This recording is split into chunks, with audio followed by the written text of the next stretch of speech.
let's clarify some things about rules, no?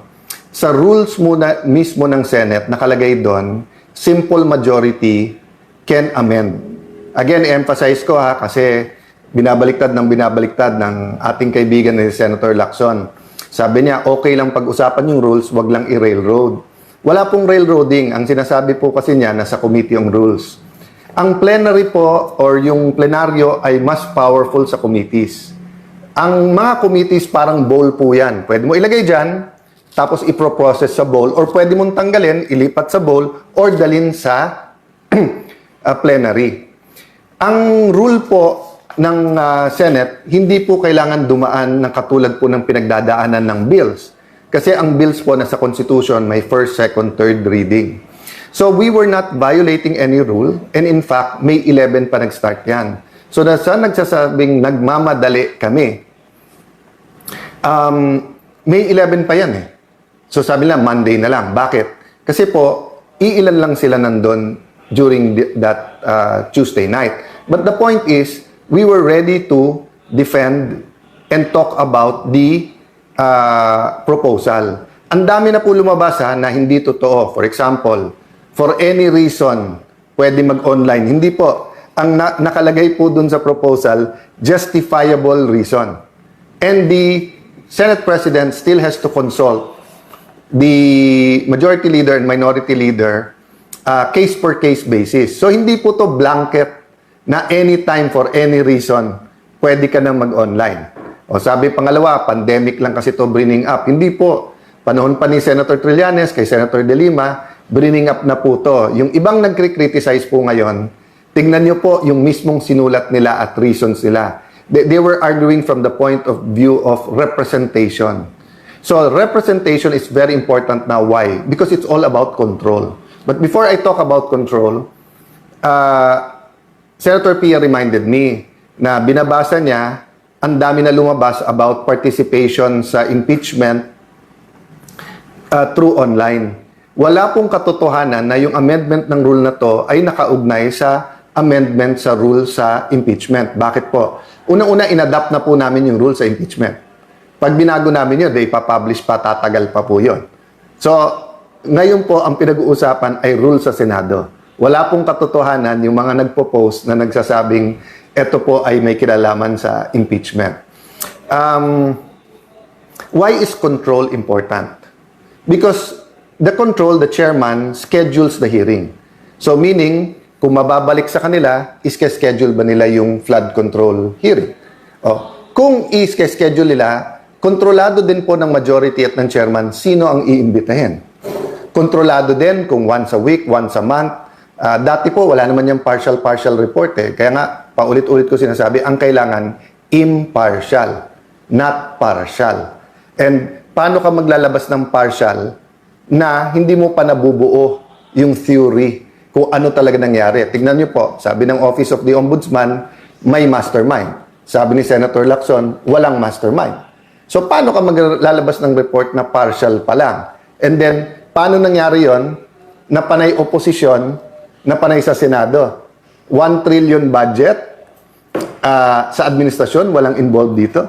Sa ibang mga panig ng gobyerno, walang involved pa dito. So, I'm not going to go into the details precisely because gusto natin independent at gusto natin yung committee ang magpatakbo.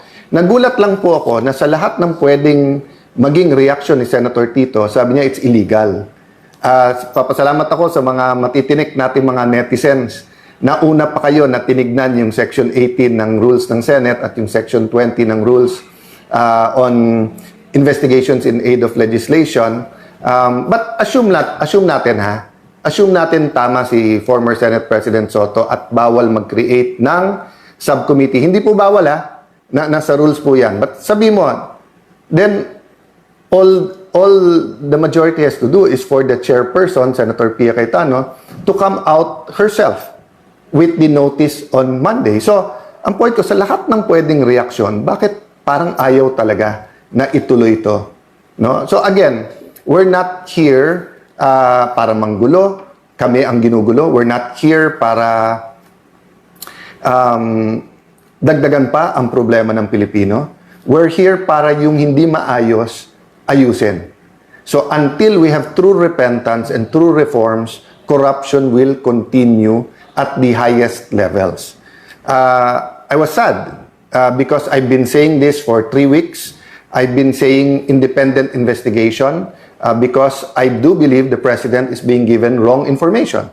So nung sinabi niya yung barilan, paulit-ulit sinasabi ng NBI at DOJ, wala sa Senate. We have evidence, so mapipilitan kami na i-hearing din yan. So the Committee on Public Order will hear, will get to the bottom of this, will bring the NBI, the DOJ, PNP, DILG, lahat ng nag-iimbestiga, sabay-sabay na kami inimbestigahan lahat, no? So I want you to understand that the rule about voting is tied to the control. So totoo, 13 ang kailangan para mapalitan ng SP. Pero ang magpapatawag po ng hearings ay yung chairperson. So isang strategy po ngayon ng 11, kaya napansin nyo po every weekend, sila ang gumagawa ng sinasabi nila, may babaliktad, may sasama na sa kanila, may nag-iisip. Alam nyo po ang kudeta, ang isang essential element po dyan ay stealth o kaya yung tahimik, ibubulaga ka, magugulat ka. Diba? So bakit sila maingay about it? One is to try to create distrust among the 13. Secondly is to create pressure. And number 3, bakit nila pinipredict? May huhulihin dyan, may arestuhin, ganyan. Okay. Because may mga kakampi sila sa kabinete. That's very clear, no? So, my point is this, no? One of their intent is to not allow the electronic or teleconferencing or any kind of online voting para pag sila majority sa floor, aagawin nila yung mga committee. At pag naagaw yung mga committee, sila na naman magdidikta ngayon kung anong pwede i-hearing o hindi. Nakita nyo po na inaalok namin ng committee, they can read their members anytime. So, nagugulat lang ako kay, let's say, kay Senator Erwin, paulit-ulit na wala daw napasa during my time and mabagal, etc. Pero nandyan na yung mga malalaking committee, hindi sila nagpapalista as members. Dati nag-uunahan pa. So, I'll try not to make as much comments regarding the senators because I do believe when you're Senate President the whole Senate. I can make a list para kontrahin yung sinabi ni Senator Lacson of bending backwards. Ha? Sila bending the law, bending the rules. Ako bending backwards. Lahat ng request nila, hindi ko na isa-isahin. Basta't kaya, ginagawa. Sa impeachment po, consensus. I did not dictate anything and maayos na lahat yan. So again, I want to emphasize the priorities of this majority. No? One is the soul of the nation. So good governance. Okay? Kasama po dun sa good governance, hindi lang yung accountability, which is the committee hearings and the impeachment.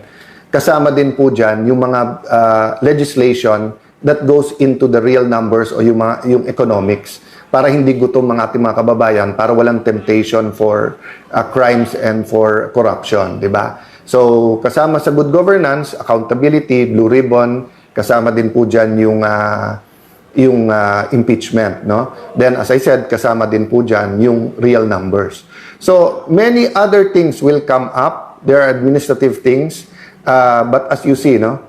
Sabi nga nila, they're throwing everything, including the kitchen sink at you. No, they're even the kitchen. Tinatapon na sa amin. Anything they can think of, kaso daw. So guys, what can you do? One, pray for us. Pray for the nation. Two, tutukan.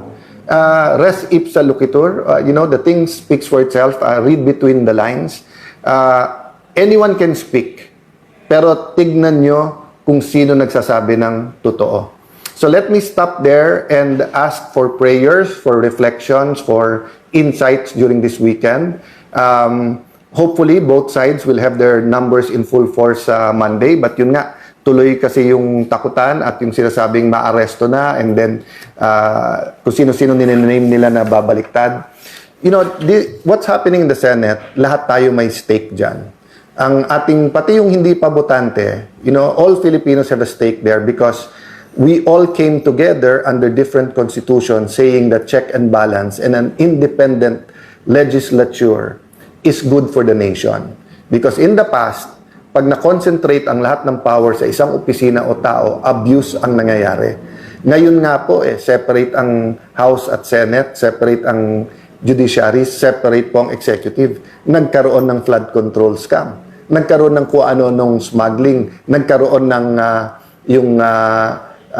yung problema sa BIR, di ba? In the first few years, yung kung ano-anong nabuko ng mga kalokohan. So, it's ongoing in every level of government, from the barangay until the national government. So, if power is going to be concentrated just in the executive, kawawa naman tayo. I don't think the president wants this. And I continue to extend a hand of working together professionally. But I really think he's not getting the right information. So, I do hope that the senior officials in the cabinet, will be able to get the right information and throw the right information. Because one, yung 11, nang-11 talaga, hindi nagbibigay ng tamang informasyon, then there are forces, spiritual and physical forces in this nation that wants to keep us poor, that wants to corrupt, that wants to take out hope. So where I started, that's where I'll end. Don't lose faith, mga kababayan. Have faith. Don't lose hope, mga kababayan. So Christians, Muslim, anuman ang ating paniniwala, keep praying. Malaki ang pag-asa ng ating bansa. But we have to get things done. Good afternoon. God bless you all.